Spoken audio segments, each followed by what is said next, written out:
BlaqueWitchYaya, mama. BlaqueWitchYaya, mama. BlaqueWitchYaya, mama. BlaqueWitchYaya, mama.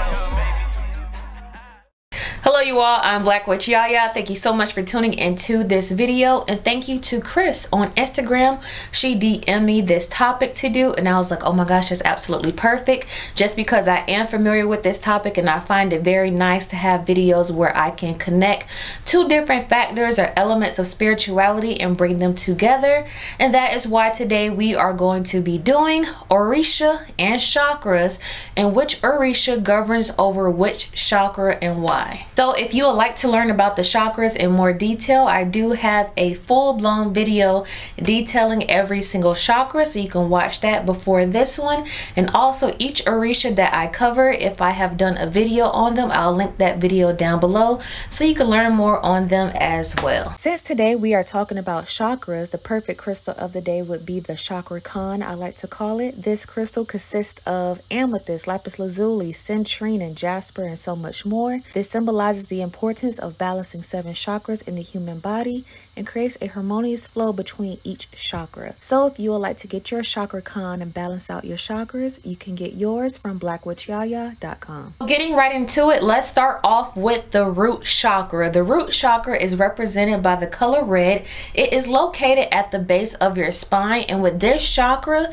if the root chakra is off, everything else is going to be off. Like I always say, as above, so below. So if your root area is wrong, your crown area is going to be wrong, and you're going to find yourself imbalanced. The root chakra is basically the source of your fight or flight mode, your stability, your what you stand for, what you stand in, and basically just that solitude that you have within yourself. For individuals who have a solid root chakra, a little bit too solid, you may find those individuals to be a little stubborn. But for those who have a perfectly balanced root chakra, they stand for what they believe in, they speak on what's right, and you could just, those solid individuals where you know, like, oh Lord, it's gonna be hard to change her mind, because they know themselves, they know what they believe in, and they know what they will go for, what they would not go for, and they're not just gonna sway with the wind, easy influenced by anyone. They're not followers, they are leaders. Who do you think would govern the chakra of knowing yourself, being a leader, being strong, being solitude, knowing what you stand for, and going for it? This Orisha would be none other than Ogun. You guys know Ogun is the god of iron. Just a quick correlation, we have iron in our blood. Blood is red. The root chakra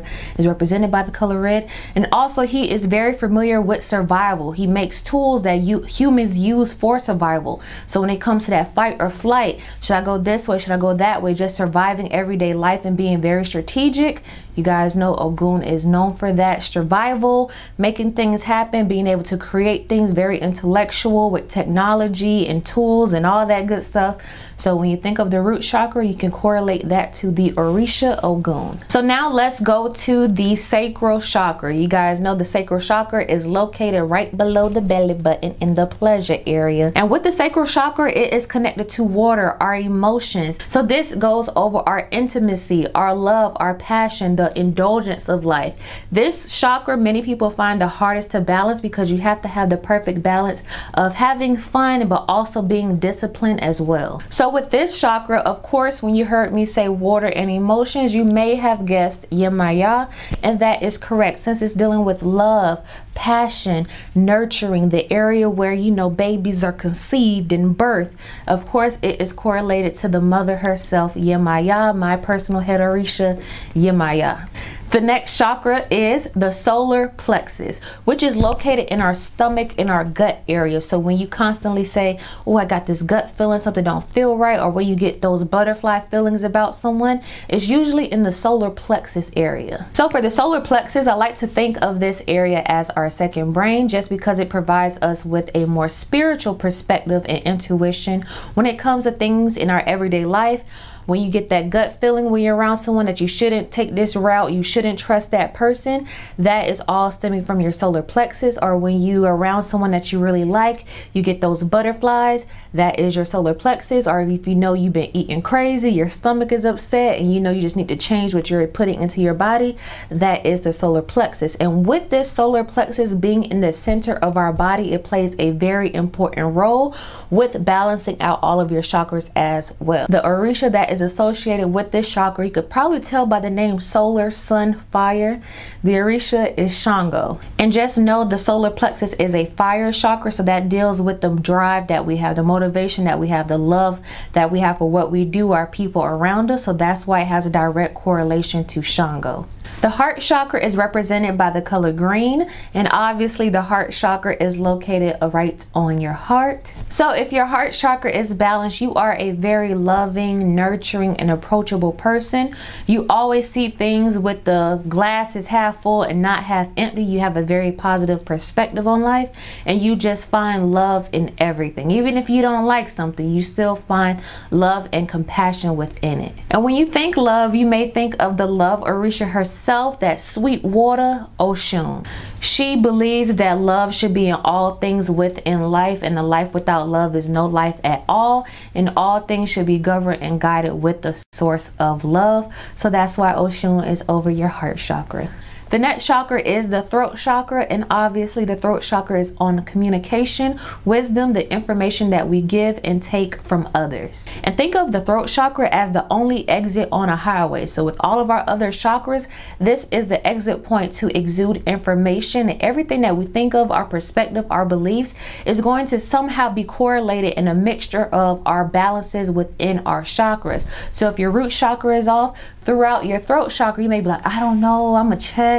Man, I don't know what to believe. I don't know what to say. If your heart chakra is off, the exit point is going to be the throat chakra. Man, I hate this. I don't care about this. I don't care about that. If your sacral chakra is off, the exit point is going to be the throat chakra. And you're going to be like, you know what? Bump this. Or I don't know about this. Something don't feel right. This is going to be the exit point for all of your chakras. And with this being the exit point, the source of information, the source for knowledge to be shared, of course, the Orisha over this chakra. I have not done a video on this Orisha as of yet, but Obatala, the wisdom, the all-knowing, the one that's able to create calmness or create chaos. You have all of that power within your throat chakra and the words that you speak, or in some cases the words that you hold back. The next chakra is your third eye chakra, which is located basically on your forehead or between your eyebrows.